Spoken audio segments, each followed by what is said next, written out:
Welcome to SaaS Unscripted, a podcast by Noble Recruitment. I'm your host, Nick van Eeten, and in this podcast, we will take a look behind the scenes of the SaaS world. Join us on a growth journey through stories, challenges, and achievements of the people driving this industry forward. Get ready for SaaS Unscripted. Hey, so welcome in a new episode of SaaS Unscripted. In today's episode, I'm interviewing Martin.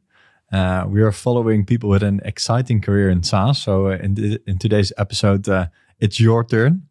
Can you quickly introduce yourself? Yes, sure, will do. So my name is Martin Folke Vasehus. I'm CEO and founder of ComplyCloud, which is a Danish SaaS company. I'm sitting here in sunny Copenhagen. That's why we have to do it online instead of in a physical studio, although I would have loved to see you in Amsterdam. We can do that another time. Before you founded ComplyCloud, what is your background for the people listening? So my background, I actually used to be sort of a classic corporate lawyer. So I had a job at a big law firm, a tier 1 law firm here in Copenhagen.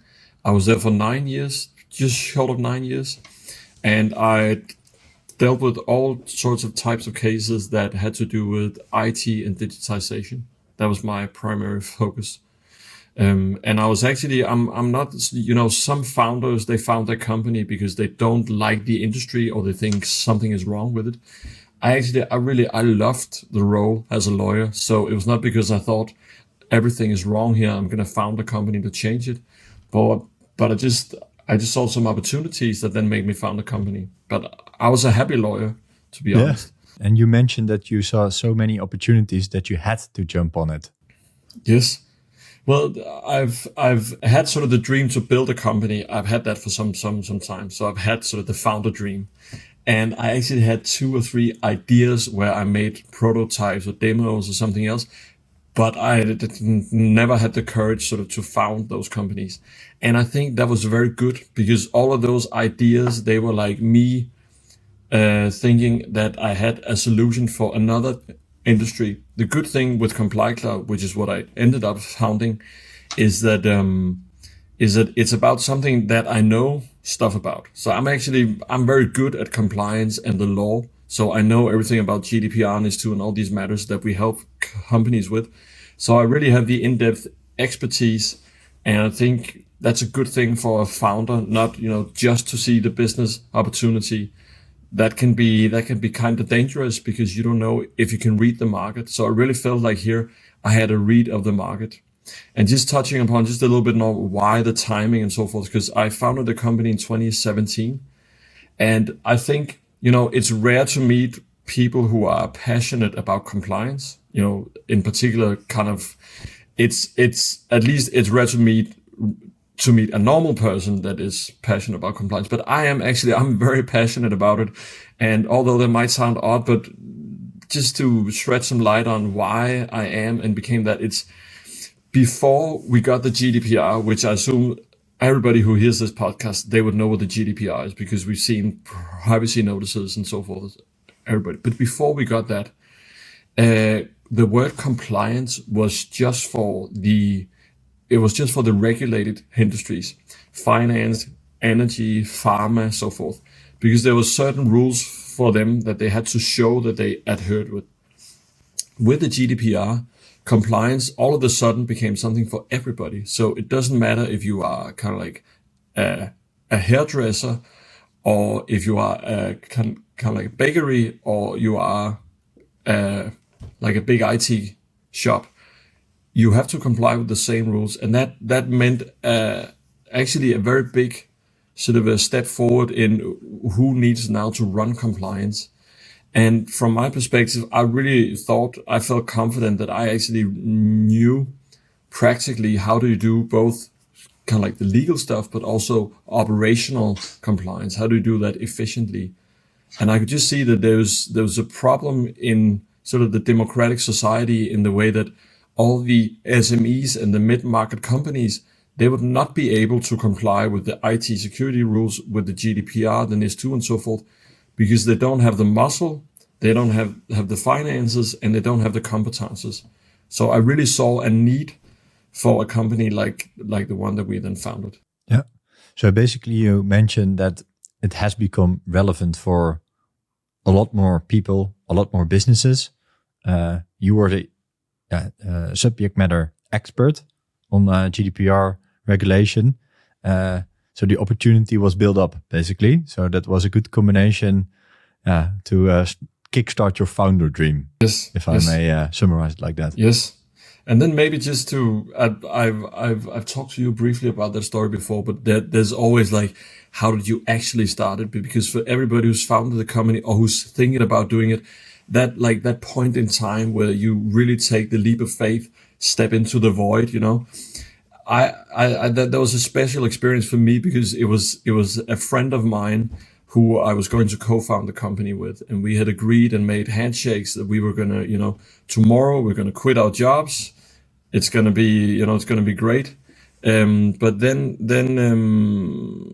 I went in and I talked to my boss, I think for 2 hours, because I was I was close to getting on sort of a partner track. So I was there when we started to discuss, so what's my future in here and so forth.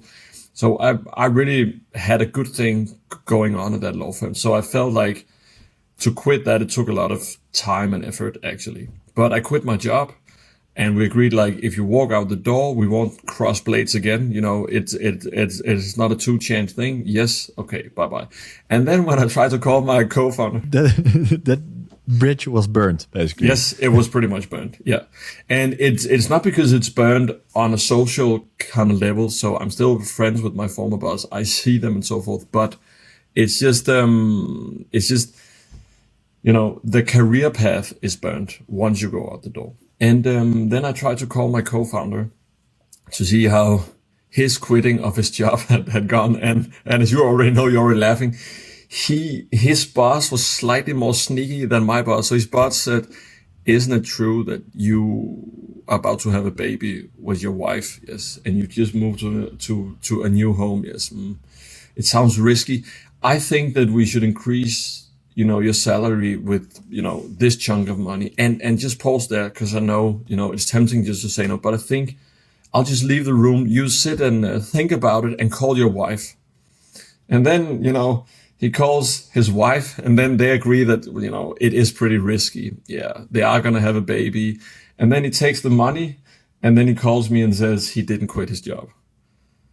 And that was quite a blow, because I can actually program stuff. And he was supposed to do that. So it was like half of the equation was just gone by a pen stroke. So I felt pretty bad there the first days. I actually, from there, I had to make a plan on how do I make money to, bread and butter stuff. I have a family at that point. I had 2 kids. Now I have 3. But, so I had to figure out a way to make money. So I found out how I could do consultancy, and then I found out how am I going to find a new co-founder. And that then kickstart also all of the sales meetings of and I'm going to do like a prototype, because what I called a prototype was just 176 PowerPoint slides. So I actually had something that looks like a Chrome, it looked like a web browser, but it was a slide. And then when you click something, you came to another slide. So it was not a prototype, it was a slide deck. But that's how we had designed how the software looked. So I toured around figuring out who would pay what for this. So I actually just did that for 3-4 months. And I even went down to Portugal to Web Summit, and I stood a whole day pitching this to everybody who wanted to hear me out. And maybe also people that didn't want to hear about it. Yes, because nobody wants to hear about compliance, right?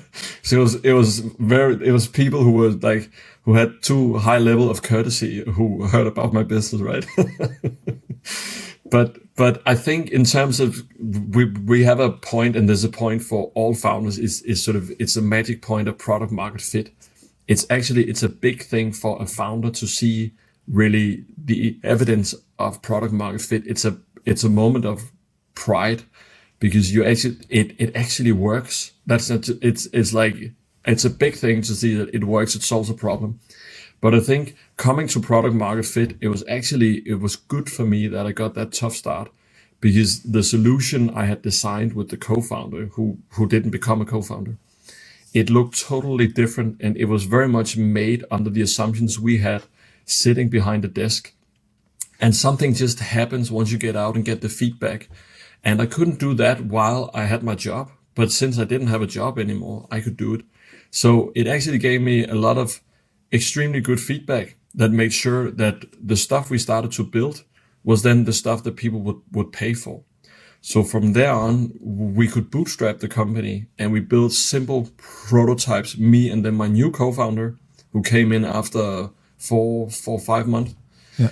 We could build a prototype, a real one, where we could actually start invoicing companies, because we started to build just the small problems that we knew they had to solve. And then we promised some stuff in the future. And how did that journey go? You had feedback and a slide deck. Yes. Then you had to build something. Then I had to build, actually. So that could have been done way more structured. We could have used smart tools, but it happened with like a physical notepad. So it was me, and then I found my co-founder. Then we started to do then we drew stuff together on whiteboards, and we just started to build as we went along. So at that point, we were 3 employees, 1 part-time, and a co-founder and me. And then we quickly became 5, and that was then sort of 5 or 6. That was sort of the core team at that point. That was the team that took it from the very minimum viable thing until something that worked for that scope. And then when we actually saw that we hit timing very good, because we had that minimum viable product ready in the start of 2018.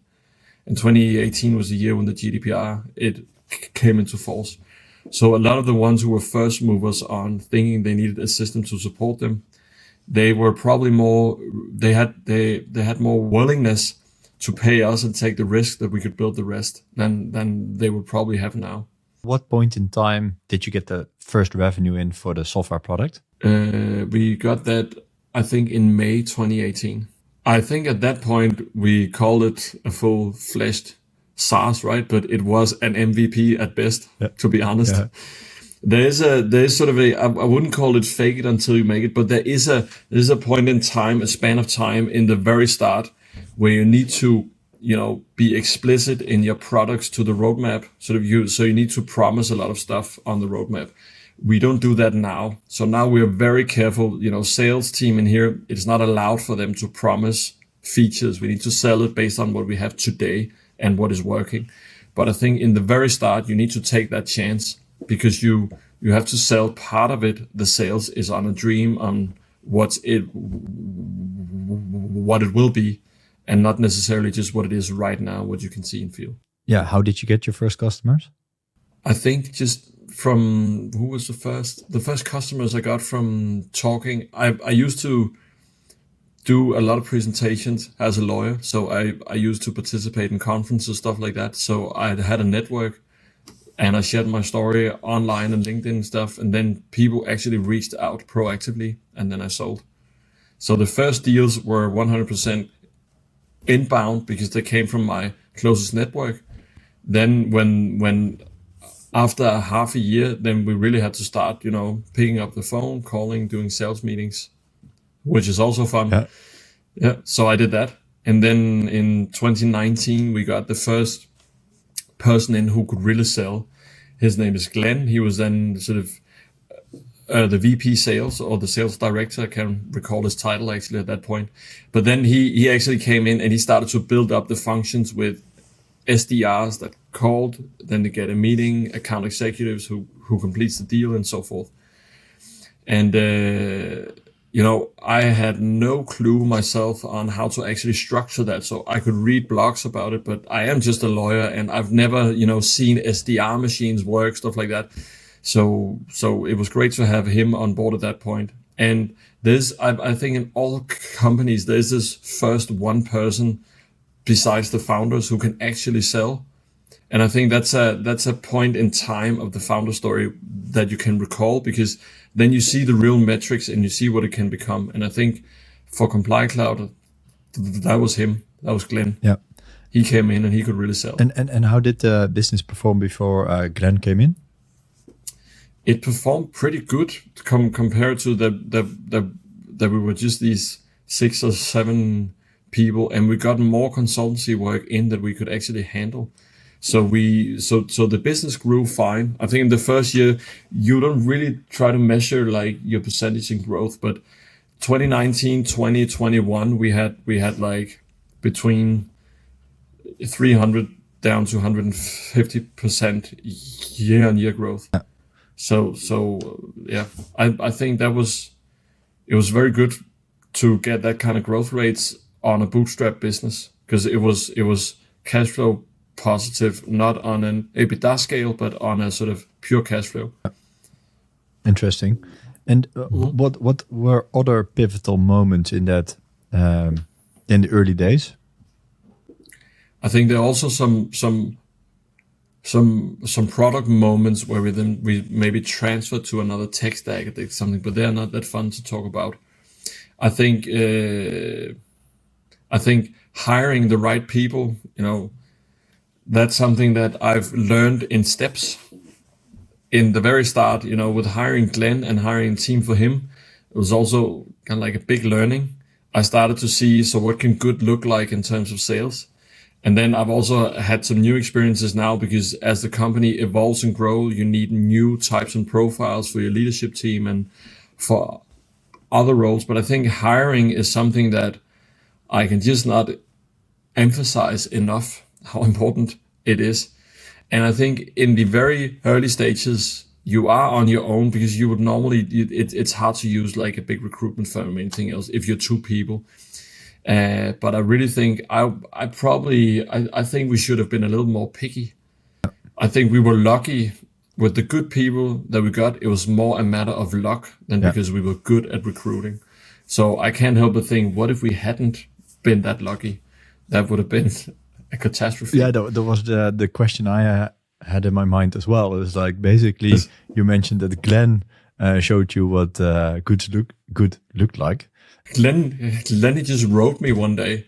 So I didn't know Glenn, and he wrote, and you get tons of messages on LinkedIn, right, where people ask you, would you like to do this and this? And I was just in the mood that day to answer, and then I answered Glenn. So it was really just like, not a very structured way of doing recruitment. We do it in quite a different way now. But yeah. And what is your recruiting strategy? When do you decide that you need more headcount, or what specifically you want to hire for a certain position?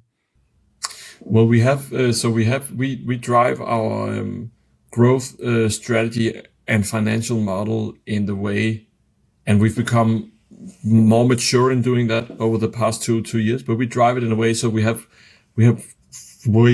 some caveats where we say this has to happen before we hire these people. So, for example, if we hire a sales part of 2 SDRs and two account executives, we need to see a certain amount of traction from them before we hire a new. And it could also be that we say we aren't going to hire somebody new for people or for finance or for customer success until this section is working under these metrics. Because it can be complex, in particular for me, who is not a numbers guy, but it can be complex to make a financial plan where you hire a bunch of people and then you have growth assumptions. So really adjoining the people side to the growth assumptions, and then having some breaks as well, so you don't scale too fast. Mm-hmm. Because I think we did, when we raised money from seed capital, which is a little bit later stage, we can come to that now, but when we in the very end of 2021, we raised a seed round of 4.5 million, and when we did that, we had a budget where we just said, well, we need this many in product and tech, and we need this many in CS and so forth. And the problem was then that we actually had a hard time because we'd become more picky to find the right salespeople. But we were extremely good in recruiting fast in product and tech. So all of a sudden, the organization looked kind of odd. So growth didn't quite follow. Then we had to scale down a little bit. We had to scale up again. So finding the way to operate that, I think that requires a close cooperation between the CFO and the CEO and the rest of the team as well, because everybody needs to be on board of the budgeting. Yeah. And the early days journey so far was bootstrapped. You had your first clients in, your first product out, your first sales director or whatever his title was back then. When did you decide to go and raise some capital? So we had that as an ongoing. Theme over time, and I actually, in the very start, I did try to fund money, but I got no from them all. And first of all, they said you need just a little bit of traction, and secondly, they said we don't think the product scales, because what our product, I'm not going to go too deep into it, but one of the unique features about our product is that we built what we now call legal intelligence. So we have 12 people who has a legal background who actually program the business logic. So we use kind of like a lawyer to do the development of the business logic. That's a unique thing. It's not really seen elsewhere in the market, I think. But people said, one, you can't find the lawyers who want to do that kind of work. Two, you can't make it work because you have to do too much if this and this, then it's not going to work. And third, that sounds like a service substituting a true lawyer. It's not going to work. Mm-hmm.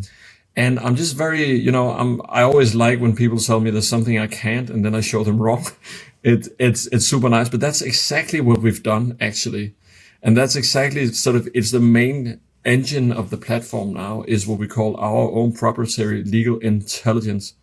We've done so many if this then that from a lawyer's point of view, that if we count how many advices or documents or tips can you get from the software, it's 16 with 53 zeros. So it's a number that's just so the rules-based algorithmic engine we have now, built by lawyers, it's just huge, and it would outcompete every lawyer, every law firm. So I'm glad that worked, but I'm sorry, it was a sidetrack there. But so I was actually told you can't fund because it's not going to scale. But then we scaled, and then we could fund, and we were kind of lucky in the sense that in both in 2020 and 2021, we had like a bunch of like innovation prizes. We were the best legal tech in Denmark, stuff like that.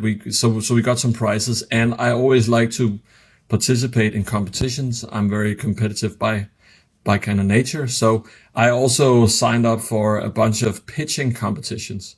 And in 2021, we kind of won the one at a big event here in Copenhagen. It's called Tech Barbecue.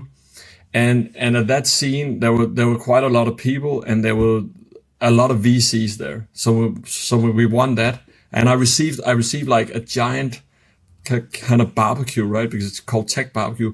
But that was so awkward because I couldn't carry the grill. So I just stood there and I didn't know what to do with it.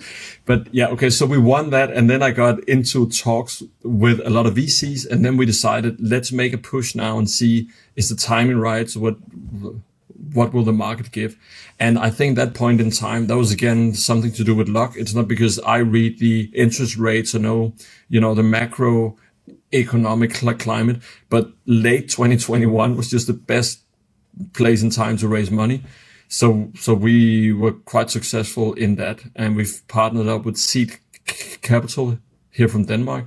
We've been very happy about that since. Yeah. And how did you choose the right investor? In the end, one part of it, which is very important and not very scientific, is actually to ask ourselves, is this somebody we would like to work with? And when I say we, it was pretty much me. So do I like the person? Do I share values? Can I see myself in a tight spot with them and solve it? I think in particularly the last part is important, because everything is, it's nice and sweet. Everybody's trying to say what the other person would like to hear in a funding meeting. But you need to be sure that it's somebody when shit really hits the fan, pardon my French, but then it's somebody who you can actually sit down and crunch problems with, and where you have that trust in that they have your best interest. And then choose somebody that you actually, share kind of like some values with, so you can have fun. I'm not going to build 5-10 companies. I'm not even going to build 2. I think this is my company I'm going to build. I'm not going to build more. I want to have fun every day with everyone that I work with. Yeah. That's how do you assess that then? Well, it kind of like it's not like, so we have this thing here we call the beer test, right? Is this somebody I would go out for a beer with? If you say it's not, then we can't hire that person. Yeah, okay. Of course, some people don't drink beer. That was for a VC, right? Yeah, I know, but it would be about the same for the VCs. I think if it's somebody where you can't see yourself having more in common than just talking about the growth rates, then I think it's hard to really build that kind of relationship and partnership that you need to be able to get through the tough spots. Yeah. So for example, so the VC that we have now, so Peter, who is on the board from Seed Capital, I see him quite a lot. Sometimes we do Thai boxing. So we spar and we go out, we party, we have fun. And for me, that's a big part of it as well. So we had a score on the scorecard. We had a social score. Is it somebody that we want to have fun with, from 0 to 5? So Peter came on board from Seed Capital. Yes. How did the company change from that point? The company changed in so many ways, not just because Peter came on board, but we changed if we start with the organization. When we were bootstrapped, we were very much sort of a 2-string organization. You can sell or you can build. That was how we drove it, right? So it was like two kind of roles. And I think when we also wanted to raise money because we wanted to build a real professional SaaS organization where we had, finance, CS and everything. So I was actually the CFO almost until we raised money. So I did, salary runs. I did accounting. I did all the bookkeeping. I did that myself for quite a long time, which was pretty stupid actually. I should have hired somebody to do that, but it changed in a lot of ways in the way we got a more mature organization. And then of course it also changed in the sense we hired a bunch of people. And I think there's also, I don't think the people from that point in time will take it harsh if I say we also did some mishires, quite a lot actually. And I think the people who came in and who were here for a short time, they would agree on that. But we were not aligned in the leadership team on what the personas were for who to hire. And I think that's maybe a tip for me is the thing, hire slow, fire fast, is like you should hire slower. Yeah. So and usually you cannot blame it on the hires. Usually it's a leadership mistake. No, you can. Yeah, exactly. So it's like I think there were too many people we didn't set up for success. And I'm told that that's something, we all go through that as part of the founder's kind of journey. So I think it's perhaps it is just a mistake you have to feel on yourself to actually to get the real kind of learning from it. But yeah, so that can be tough. But then we just worked our way through that, and now we really have a good, not just idea, but we have a good profile on what we look for, and we can be also extremely transparent about it. Mm-hmm. That's another thing I think I have also learned. Not just transparency in telling people about how's it going and stuff, but also transparency in what do we expect from them. I really like, crystal clear transparency on expectations, both from their sides and from my side as well. Yeah, that sounds good. And what would be your hiring tips there, like your hiring advice for other founders or SaaS companies? I think we started, well, we hired a VP people, and we did that too late. She is very good in figuring out ways to interview and test people, not because we then test them in a sense so we get a yes or no to hire them, but more test them to have the conversations that are good to have upfront.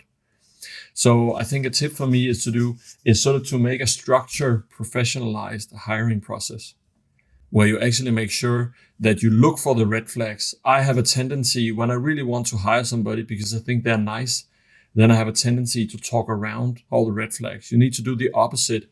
You need to look for the flaws. You need to look for the red flags, be transparent about it and say, well, your profile looks great, but you don't seem so-and-so. Let's talk about that. I think that's a better approach, and that's what I've learned personally. That's not something you learn in the law firms here in Denmark. At least it's not part of driving the people side of things to be that transparent.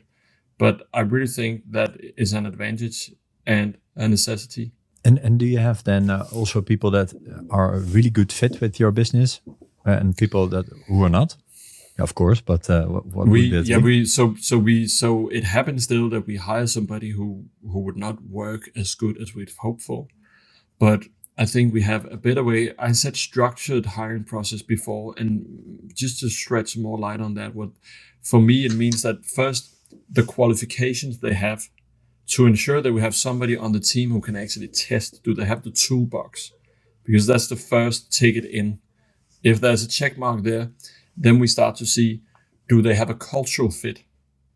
And it's a little more tricky to see if they have that. And then in the end, do they have sort of the personality to actually push through in here?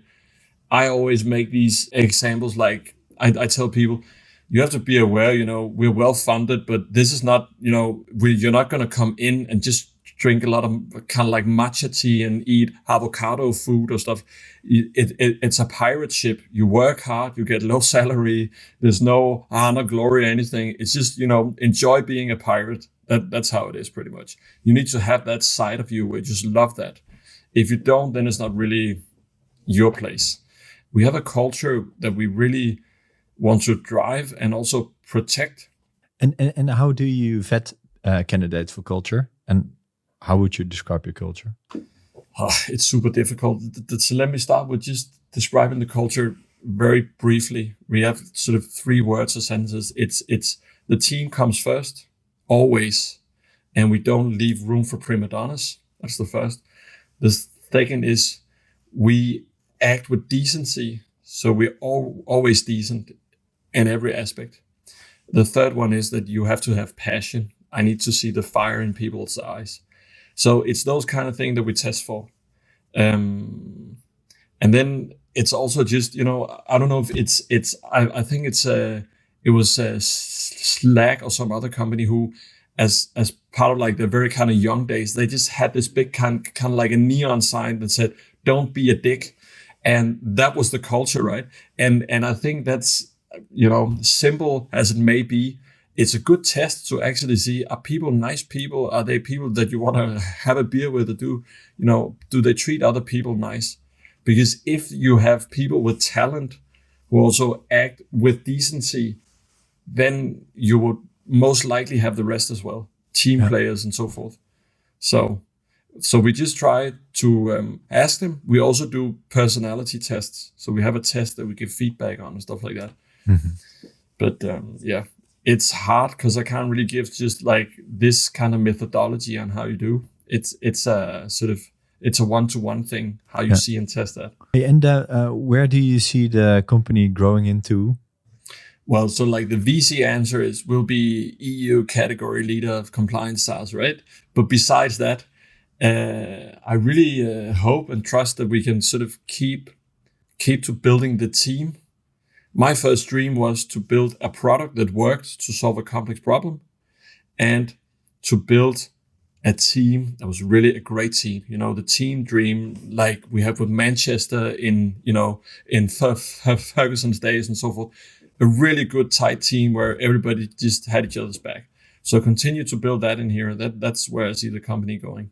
Besides, growth, picking up new markets, all those kind of things.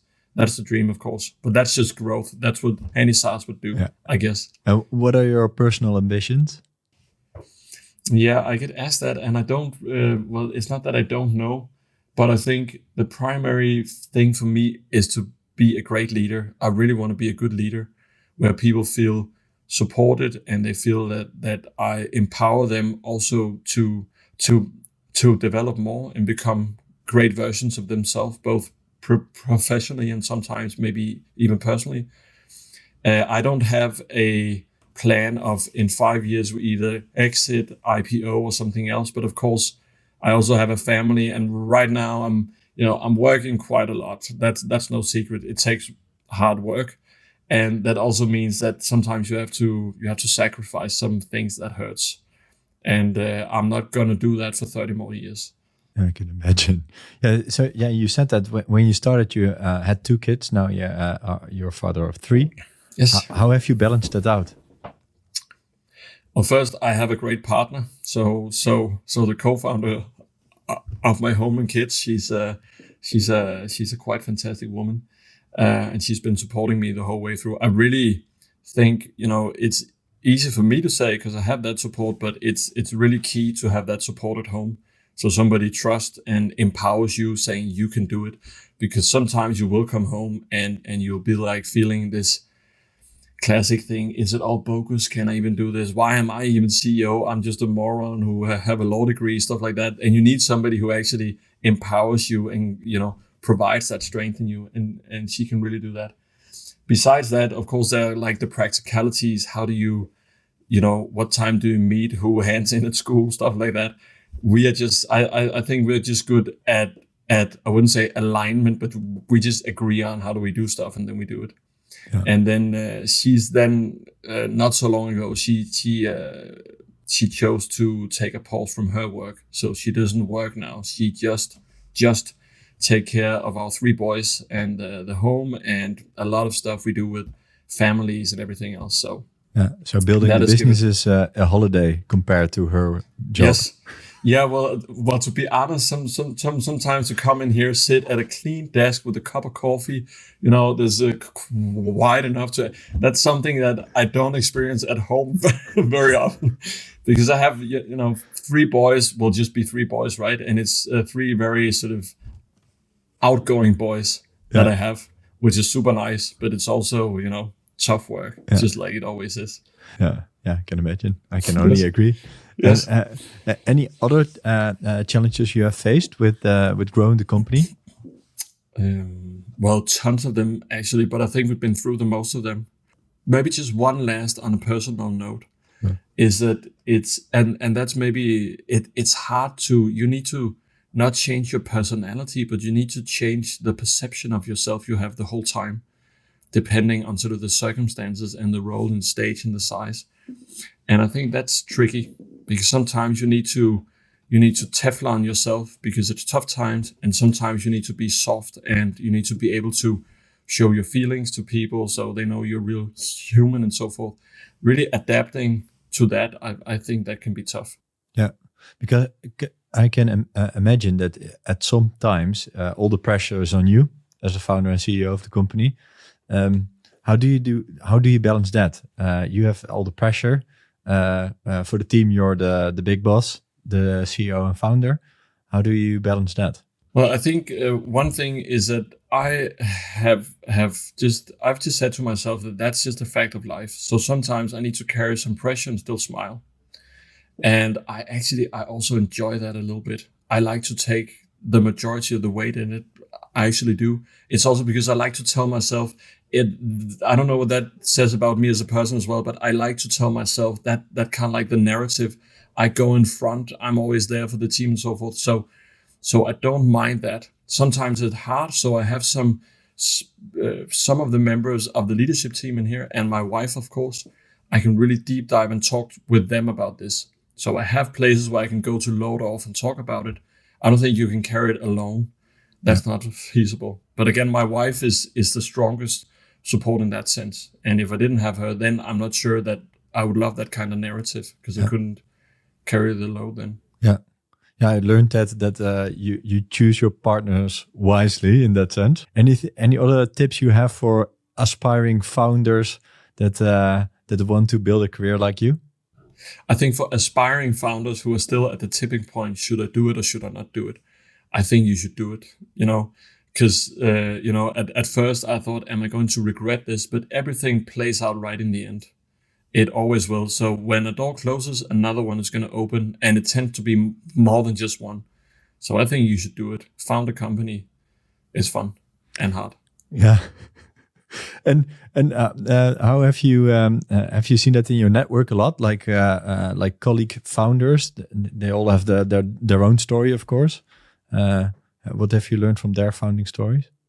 Well, there was one thing about the bootstrapping part that we haven't touched upon that, but it's a good, colorful story, I'd say, is that it's also a bit personal, but actually we charge all the license fees upfront 12 months. So on a year, sometimes we have the lower month where cash is low.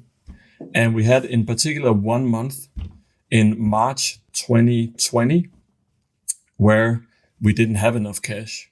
So I had to make drawdowns on both of my Visa cards and on my MasterCard into the company to pay salary to the people.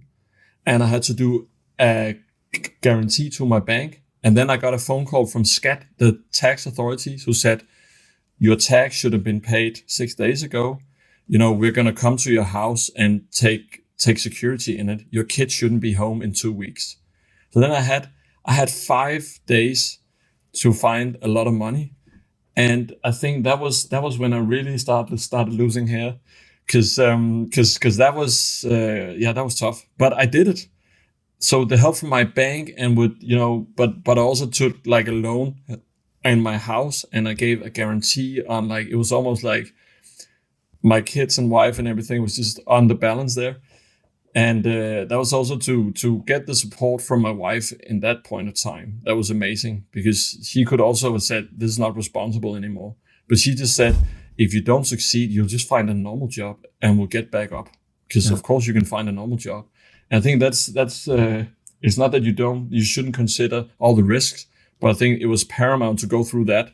And that was kind of the story where we really went all the way down, scraped the bottom, and we came up. And then when you come up, it gives you like this amazing feeling that I think founders, that's what they live for.